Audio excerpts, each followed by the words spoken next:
순종에 따르는 복선언이라고 하는 제목 가지고 하나님의 말씀을 전해드리고자 합니다. 최근의 계절의 변화를 바라보면서 시간이 참으로 빨리 지나가는구나 라고 하는 것을 생각해 보았습니다. 여름이다 생각하면 벌써 가을이 와 있고, 가을이다 생각해보면 벌써 겨울이 와 있고, 겨울이다 생각해보면 벌써 봄이 와 있는 것을 보게 됩니다. 그러다 보니까 어떤 분은 이렇게 글을 썼습니다. 겨울이 착한 건 꼭 봄을 기리고 와요 라고 하는 글이었습니다. 저는 그 글을 읽으면서 이분은 참으로 긍정적인 마인드를 갖고 계시는 분이구나 라고 하는 생각을 해보았습니다. 왜 그럴까요? 보통은 이 겨울이 지나고 봄이 다가오게 되면 많은 분들은 이 추위가 있지 않습니까? 그때의 겨울이 시샘을 해서 추위를 준다라고 이야기를 하기 때문에 그런 것입니다. 하지만 겨울이 좋은 것은 봄을 데리고 와서 자신의 자리를, 그리고 봄이라고 하는 계절에 물려주고 자신은 뒤로 물러간다는 사실입니다. 만일에 이 계절을 의인화시킨다고 한다면 아마도 이런 모습일 것입니다. 겨울이 자기 자신의 자리를 봄에게 물려주면서 그냥 물러가는 것이 아니라 모르긴 해도 그 봄을 향하여서 큰 축복의 기도를 해주지 아니할까라는 그런 생각을 해보았습니다. 이런 모습은 자연현상만이 아니라 우리 사람들에게도 역시 똑같은 것입니다. 인생 70, 강건하면 80, 그리고 100살을 전후로 해서 모든 사람들은 이 세상에서 삶을 살다가 죽음이라고 하는 것을 맞이하게 됩니다.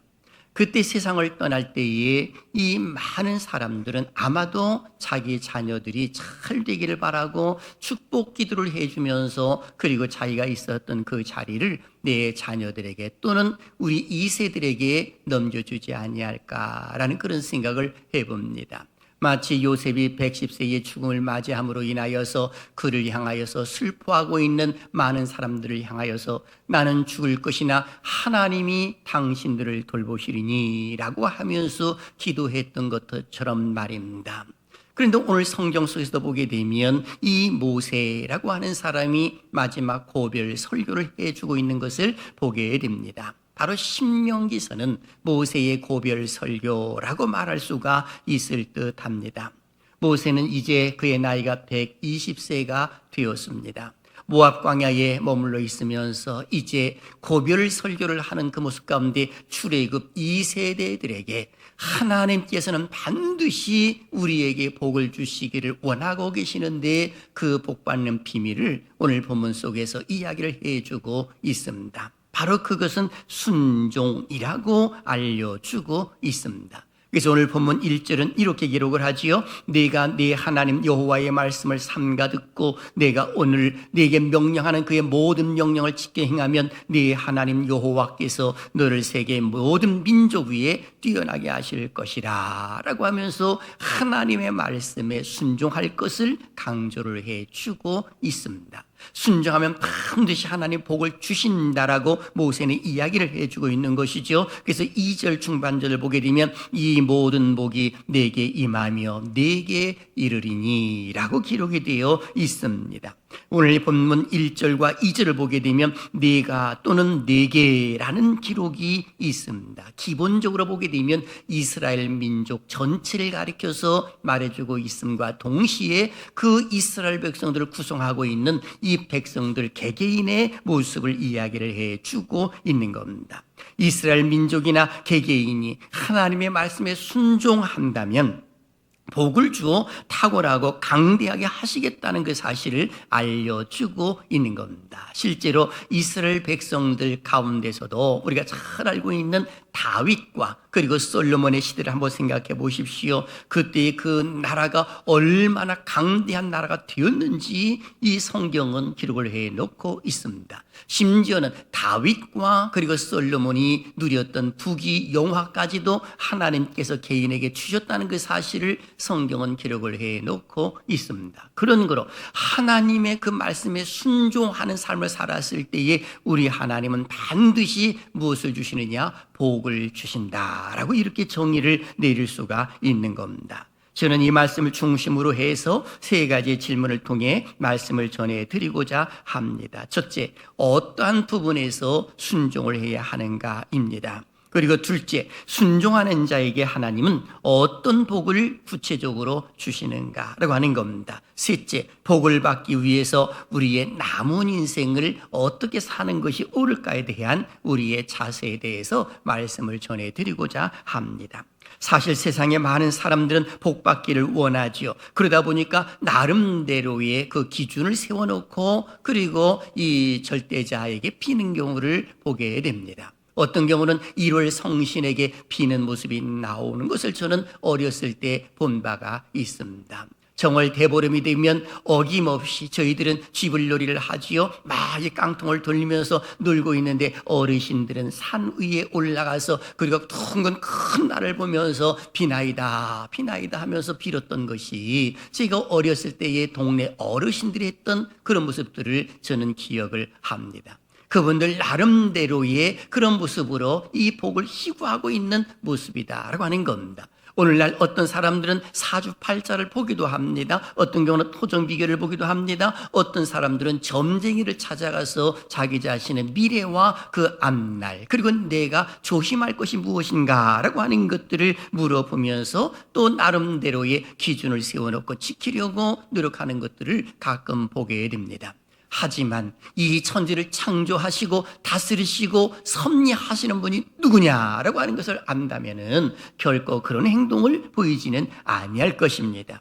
진실로 복 있는 사람이 누구냐라고 했을 때에 천지를 창조하신 그 하나님을 바라보고 있는 자가 복 있는 자이지 결코 다른 것이 아니다라고 하는 겁니다. 이 사실 너무나 잘 알았던 사람이 바로 모세라고 말할 수가 있는 겁니다. 그래서 모세는 자기 자신이 이 40여 년 전에 하나님의 백성들이 가나안 땅에 들어가야 할 그 시점 가운데에 들어가지를 못하고 가데스 바네아에서 원망과 불평을 일삼았던 그런 모습들이 다시금 출애굽 2세대들에게 임하지 아니하기를 원하는 그런 마음 속에서 마지막 고별 설교를 하면서 신명기의 3편의 설교를 했던 것입니다. 그 가운데 순종하면 복이요 순종하지 아니하면 저주다라고 하는 그 사실을 알려주고 있습니다. 그래서 신명기 28장은 크게 둘로 나누어지지요. 복과 저주에 대한 말씀입니다.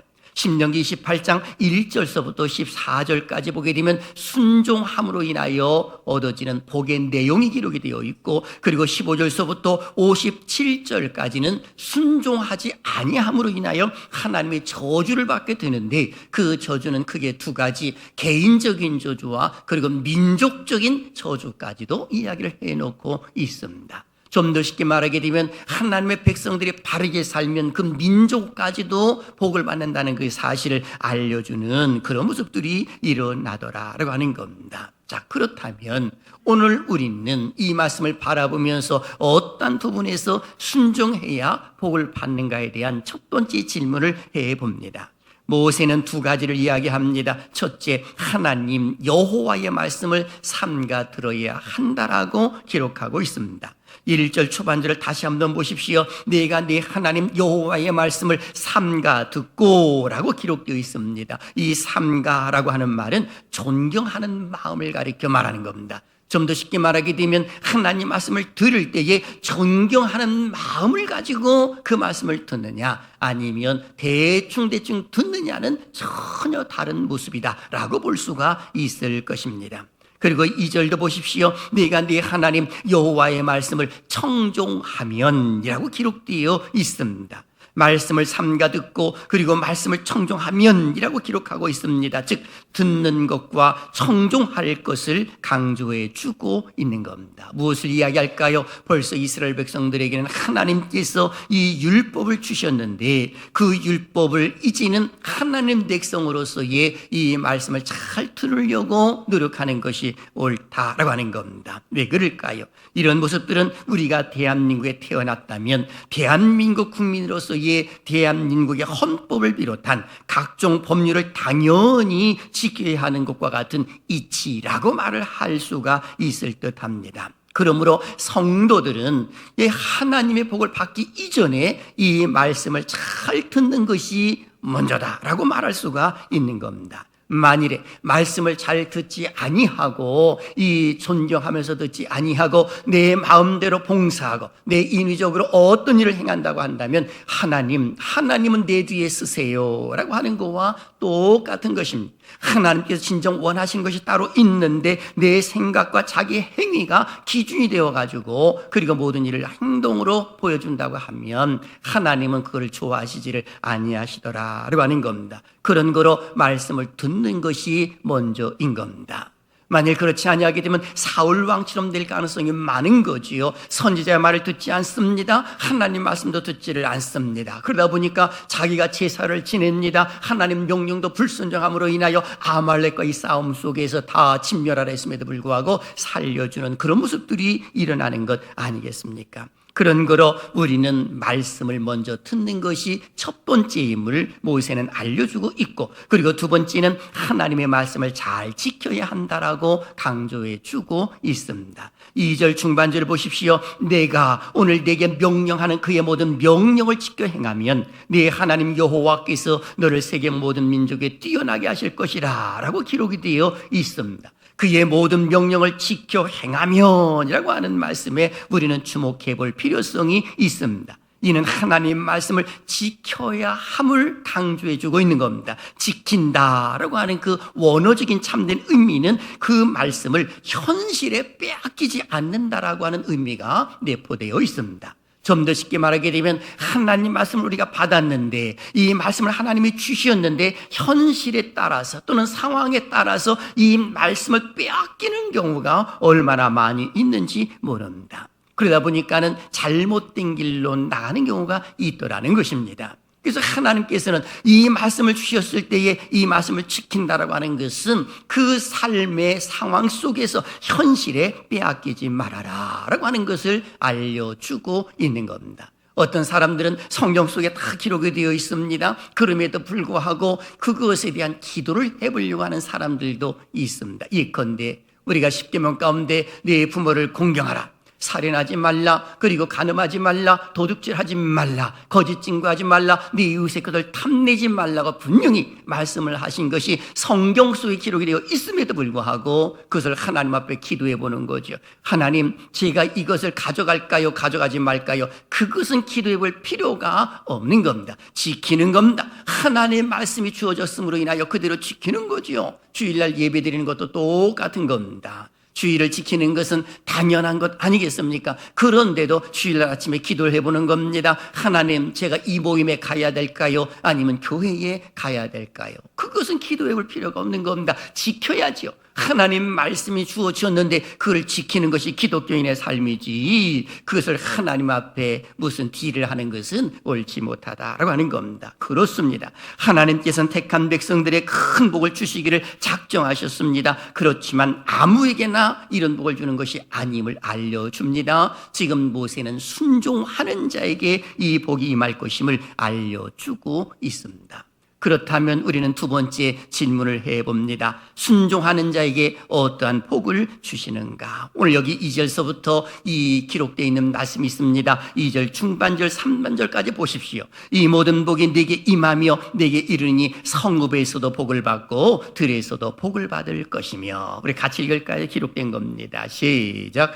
이 모든 복이 내게 임하며 내게 이르니 성읍에서도 복을 받고 들에서도 복을 받을 것이며. 아멘. 여기 보니까 하나님께 순종하는 자에게 복을 주시는데 성읍에 있든지 들에 있든지, 이 말은 성읍이라고 말했을 때는 공적으로 대인관계를 맺으며 활동하는 곳을 가리켜 말하고 사적으로 생계를 활동하는 노동 현장에까지 하나님께서는 복을 주신다라고 말해주고 있는 겁니다. 이것이 성읍에서도 또는 들에서도 복을 받을 것이며 라고 강조해주고 있는 겁니다. 이것뿐만이 아닙니다. 자녀의 복과 토지 소산의 복과 가축의 복까지도 4절 보면 기록하고 있습니다. 내 몸의 자녀와 내 토지의 소산과 내 짐승의 새끼와 소와 양의 새끼가 복을 받을 것이며 라고 기록하고 있습니다. 순종하는 자에게 하나님의 자녀가 거느리는 짐승마저도 출산의 기쁨까지도 주신다라고 말해주고 있습니다. 오늘날 우리는 목축업을 하고 있지 않기 때문에 이 말씀을 그대로 우리에게 적용시킨다고 한다면 우리의 직장과 우리의 사업체라고도 말을 할 수가 있을 것입니다. 그러니 하나님께서는 우리의 사업체와 우리의 자녀들과 그리고 행하는 모든 일들 가운데서도 복을 주신다라고 기록을 해 놓고 있는 겁니다. 이것뿐만이 아닙니다. 먹을 양식을 넉넉하게 주신다라고도 기록이 되어 있습니다. 5절을 보십시오. 네 광주리와 떡반죽 그릇이 뭘 받을 것이며 복을 받을 것이며 라고 기록이 되어 있습니다. 이 말씀은 먹을 양식을 넉넉하게 주신다는 겁니다. 그런 거로 기억하십시오. 우리나라가 이렇게 잘 살게 된 것은 하나님의 은혜인 줄로 믿습니다. 하루 3끼 먹는 거요, 이거 엄청난 복입니다. 이 지구상에서 보게 되면 하루 한 끼도 제대로 먹지 못하고 아사하는 곳이 한두 군데가 아닌 것입니다. 지금 이 순간에도 이 임초가 지나가는 순간에 몇 명이 죽어가고 있다는 그 사실, 우리는 이 역사를 통해서 알고 또 세계에 돌아가는 그 모습을 통해서 우리는 알고 있는 것 아니겠습니까?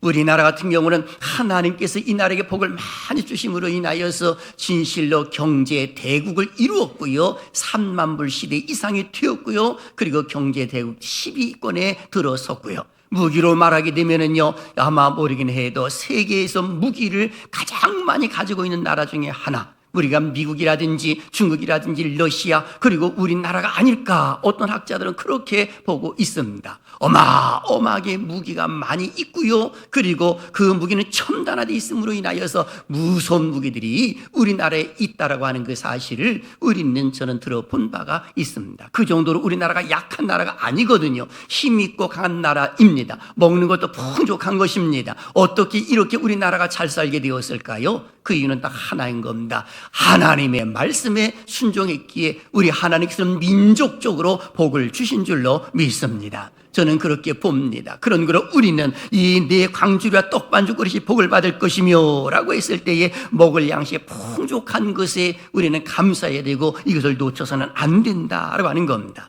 이것뿐만이 아니지요. 6절을 보십시오. 내가 들어와도 복을 받고 나가도 복을 받을 것이니라 라고 기록하고 있습니다. 가정의 복과 대외적인 복을 일컬어 말하는 겁니다. 들어왔을 때는 벌써 가정이죠. 나갈 때는 바뀌지요. 그러니까는 대내외적으로 하나님께서 가는 곳곳마다 복을 주신다라고 기록이 되어 있습니다. 한마디로 말하게 되면 하나님의 말씀에 순종하는 자에게 생활의 전반에 걸친 총체적인 복을 하나님은 주신다라고 약속해 주고 있는 겁니다. 그렇습니다. 오늘 하나님 말씀에 순종하게 되면 하나님께서 반드시 복을 주신다라고 지금 모세는 이스라엘 백성들에게 설교를 하고 있는 겁니다. 모압 평지에 앉아있고 거기서 이 말씀을 듣고 있는 그 많은 백성들, 그리고 모세는 탐되게 말하는 겁니다. 출애굽 2세대들이 1세대들이 저질렀던 그 죄를 다시금 그걸 전철을 밟지 않기를 원하는 그런 마음 속에서 지금 모세는 설교를 하고 있었던 겁니다.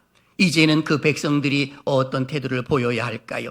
지금 설교를 들었습니다. 그렇다면 이스라엘 백성들은 그 말씀에 고개를 끄덕이면서 아멘 하고 따를 것이냐, 아니면 불순종할 것이냐, 그들의 선택사항에 달려 있는 겁니다. 놀랍게도 이스라엘 백성들은 모세의 말씀에 아멘 했습니다. 그리고 모세는 그의 나이 120세에 이 모압 광야에서 그 골짜기에서 죽음을 맞이하게 됩니다. 죽음을 맞이하는 그 모습 가운데 그의 시체를 하나님이 어떻게 처리했는지 모릅니다만은 하나님이 그를 데려가셨는지 아니면 어떻게 이 땅에 묻었는지 알 수 없습니다만은 그의 시체를 하나님께서 이 땅에 두시지를 아니하시는 그런 모습들까지도 있었던 것을 보게 됩니다.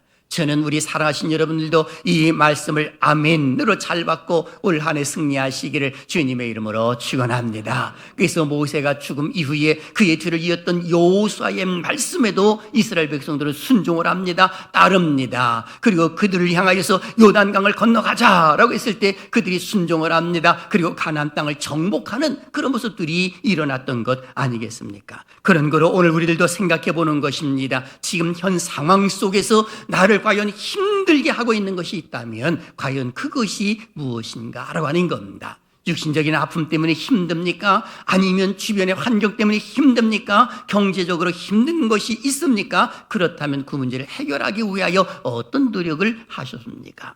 이제는 좀 다른 방법을 한번 생각해 보십시오. 어떻게 해요? 하나님 말씀에 순종하면서 하나님이 기뻐하시는 그 일들을 이루어 드리겠다라고 하는 거룩한 다짐을 한번 해보자라고 하는 겁니다. 우리 하나님께서 역사해 주실 줄로 믿습니다. 그런 거로 오늘 가르쳐야 할 자세가 두 가지가 있습니다. 그 첫째는 하나님이 우리의 복이심을 믿어야 한다. 하나님이 나의 복이십니다. 시작. 하나님이 나의 복이십니다. 아멘. 하나님은 복 자체이십니다. 복의 근원이시기 때문에 그런 거예요. 오늘 여기 3절서부터 6절의 기록을 보게 되면 사람이 개인적으로 누릴 수 있는 모든 복이 기록이 되어 있습니다. 사람은 누구나 다 복받기를 원하지요. 그러나 아무에게나 이 복을 주는 것이 아닙니다. 누구에게 복을 줍니까? 다시 한번 2절을 보십시오. 네가 네 하나님 여호와의 말씀을 청종하면 이 모든 복이 내게 임하며 내게 이르리니 라고 기록이 되어 있습니다. 이 복은 누구로부터 온다는 것입니까?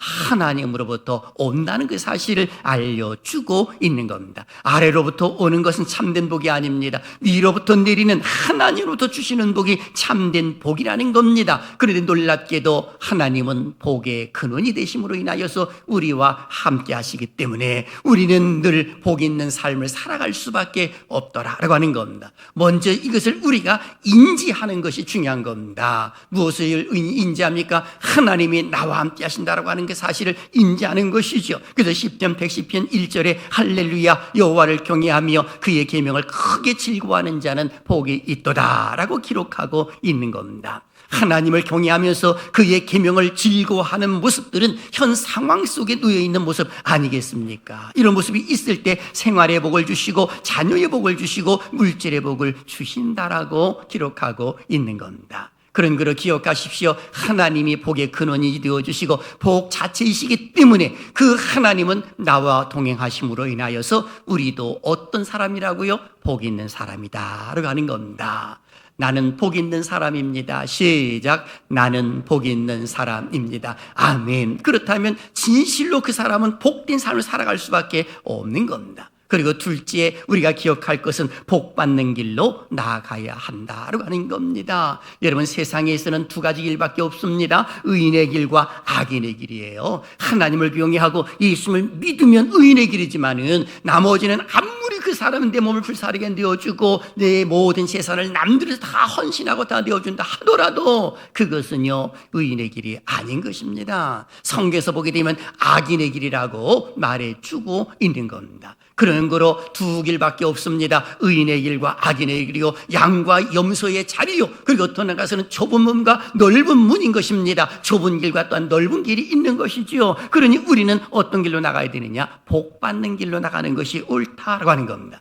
그 복 받는 길이 무엇입니까? 하나님을 가까이 하는 것인 줄로 믿습니다. 그래서 시편 73편 28절에 이렇게 기록합니다. 같이요. 시작. 하나님께 가까이함이 내게 복이라. 내가 주 여호와를 나의 피난처로 삼아 주의 모든 행적을 전파하리이다. 아멘. 그렇습니다. 하나님께 가까이함이 내게 복이라. 하나님 복 자체이시기 때문에 어떻게 하면 하나님을 가까이 할까라고 하는 것을 우리는 묵상을 해야 하는 겁니다. 성경 필사하는 것도 하나님이 좋아하시지요. 예배 드리는 것 좋아하시지요. 말씀 듣는 것 좋아하시지요. 그리고 찬송 찬양 부르는 모습을 하나님 기뻐하시는 겁니다. 그래서 늘 말씀드리는 것처럼 하나님 중심, 말씀 중심, 교회 중심의 삶을 사는 것이 옳다라고 이렇게 강조해 드리는 겁니다. 그런 거로 우리는 늦기 전에 돌이켜 순종의 길로 가야 되고 복의 길로 가야 되고 하나님의 기뻐하시는 복 받는 길로 가야 될 줄로 믿습니다. 세상이 아무리 우리를 유혹한다 하더라도 이 길을 떠나서는 안 되는 겁니다. 복 받는 길로 쭉 나가야지 잘못된 길로 나가게 되면 패가 망신당하는 경우가 많은 겁니다. 민수기 22장서부터 25장까지 보게 되면 발람이라고 하는 선지자가 등장을 합니다. 그런데 이 모압 발락이 선지자가 그 백성들을 저주하게 되면 저주받는다는 그 사실을 알고 모압 발락이 이 발람을 유혹을 합니다. 아마 물질로 유혹을 했던 것 같습니다. 그러다 보니까 이 발람이 흔들리기 시작을 합니다. 흔들리기 시작을 하면서 하나님 앞에 질문을 하는 겁니다. 하나님 앞에 기도했겠지요. 하나님, 제가 모압 이렇게 하는데 갈까요 말까요? 라고 하는 것을 질문을 합니다. 그랬더니 하나님이 가지 말라라고 이렇게 말씀을 하세요. 그러면 순종해야 되지 않습니까? 하나님께서 가지 말라 하니까 가지 말아야지 하면서 있어야 되는 것인데, 웬걸 모압 왕 말이 또 발락이 또 어떤 유혹을 했는지 다시금 또 이 발람 선지자가 하나님 앞에 묻습니다. 그랬더니 하나님이 말씀을 하시지 않는 거예요. 침묵하시는 겁니다. 그러면 그대로 있어야 되는 것인데, 또 이 발락 왕이 어떻게 또 미혹을 했는지 모릅니다만은 물질로 또 유혹을 했겠죠. 다시금 하나님 앞에 또 질문을 합니다. 그랬더니 하나님이 가라라고 말씀을 하십니다. 가기는 가되 내가 내게 명하는 것만 해라 라고 하시면서 명령을 내리셨거든요. 그런데 지금 가라고 하는 그 자체는 하나님의 본심일까요? 아니거든요. 하나님의 본심은 가지 말라고 하는 것인데, 내가 정녕 그렇게 원한다고 하면 가라 라고 말씀을 하고 계시는 것입니다. 그러다 보니까 그가 가다가 민수기 22장에서 이 나귀가 이 여호와의 군대장을 다 서 있는 것을 보지만, 선지자는 영안이 어두워서 그 군대 장관을 보지 못하고 나귀를 3번씩이나 때리는 어리석은 행동을 보였습니다. 그래서 나귀가 왜 나를 때리느냐라고 입을 열어가지고 하나님께서 그 선지자를 책망케 하시는 그런 모습들이 일어나지 않았겠습니까? 그럼 거기서 멈춰야 되는 것인데, 이 발람 선지자는 그래도 묵묵하게 갑니다. 가가지고 어떤 모습이 일어납니까? 민수기 25장을 보면 이스라엘이 시딤에 머물러 있을 때 모압 여자들과 음행을 시작을 하도록 이스라엘 백성들을 이끕니다. 그리고 그들이 섬기는 신에게 절을 하도록 만들었던 것이지요. 하나님께서 그 모습을 보고 진노하셨습니다. 이스라엘에 전염병이 퍼지고 24,000명이 죽는 불행을 겪게 되는 모습이 나타납니다. 왜 이런 현상이 일어났을까요? 발람 선지자가 하나님께서 복받는 길을 분명히 제시해 주셨는데도 그 길로 가지 아니하고 탐욕의 길로 가다 보니까는 그 백성들까지 어려움을 당했다는 그 사실을 알려주고 있는 겁니다. 기억하십시오. 세상 바라보고 그리고 세상 사람들 바라보게 되면 거기에 만족이 있을 것 같습니다만은 절대로 만족이 없는 겁니다. 세상에 있는 모든 것들은 다 사라지고요, 그리고 다 없어지기 때문에 그런 것입니다.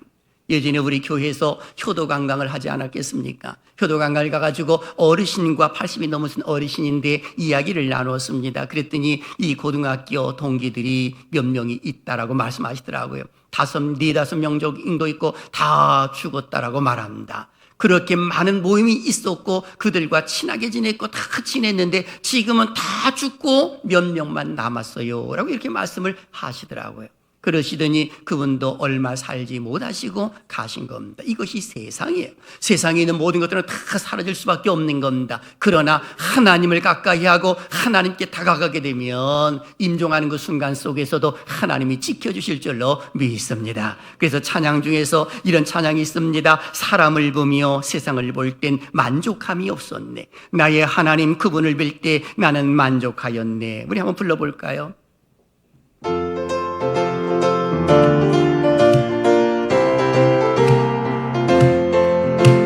사람을 보며 세상을 볼 때 만족함이 없었네. 나의 하나님 그분을 볼 때 나는 만족하였네.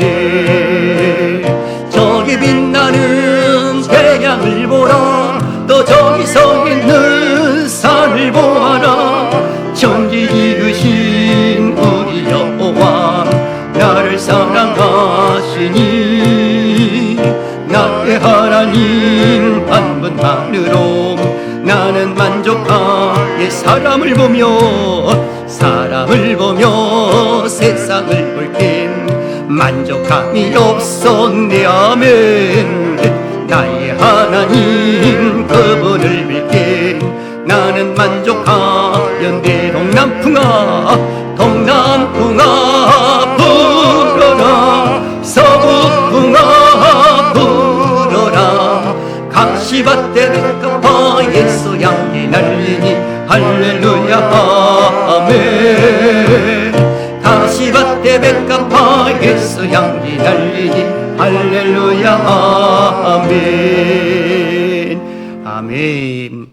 하나님의 말씀이 최고인 줄로 믿습니다. 사람들 보고 환경 바라볼 필요 전혀 없다는 겁니다. 그런 거로 하나님 말씀을 잘 듣고 아멘 하는 것이 옳습니다. 저는 우리 상계제일교회가 성경 속에 기록된 데살로니가 교회처럼 하나님의 말씀을 잘 받는 은혜가 있기를 주님의 이름으로 축원합니다. 데살로니가전서 2장 13절을 보십시오. 같이 읽습니다. 시작. 너희가 우리에게 들은 바 하나님의 말씀을 받을 때에 사람의 말로 받지 아니하고 하나님의 말씀으로 받음이니 진실로 그러하도다. 이 말씀이 또한 너희 믿는 자 가운데에서 역사하느니라. 아멘. 그렇습니다. 하나님의 말씀도 그대로 받아들이고 아멘 하고 실행에 옮긴다고 한다면 우리 하나님께서는 가만히 계시지 않습니다. 신명기 28장 기록된 복을 주심과 동시에 예수님께서 산상수훈에서 말씀하셨던 팔복까지도 주시는 겁니다. 그 팔복은 우리가 잘 알고 있는 것처럼 영적인 복 아니겠습니까? 마태복음 5장 3절을 보십시오. 심령이 가난한 자는 복이 있나니 천국이 그들의 것이며 시작을 하면서 애통하는 자는 복이 있나니 저희가 위로를 받을 것이요 온유한 자가 복이 있나니 저희가 땅을 기업으로 받을 것이요 의에 줄이고 목마른 자는 복이 있나니 저희가 배부를 것이며 긍휼히 여기는 자는 복이 있나니 저희가 긍휼히 여김을 받을 것이며 마음이 청결한 자는 복이 있나니 저희가 하나님을 볼 것이며 화평케 하는 자는 복이 있나니 저희가 하나님의 아들이라 일컬음을 받고 의에 줄이고 목마른 자는 복이 있나니 천국이 그들의 것임이니라 라고 기록되어 있습니다. 그러니 기억하십시오. 우리는 하나님이 주시는 현세의 복과 영적인 복을 다 받을 수 있는 특권을 가지고 있는 사람들인 것을 잊어서는 안 됩니다. 그래서 한마디로 이렇게 정의를 내리고 싶습니다. 하나님의 말씀에 순종하여 영육의 복을 받자라고 말합니다. 한번 따라 하실래요? 하나님 말씀에 순종하여 영육의 복을 받자. 시작.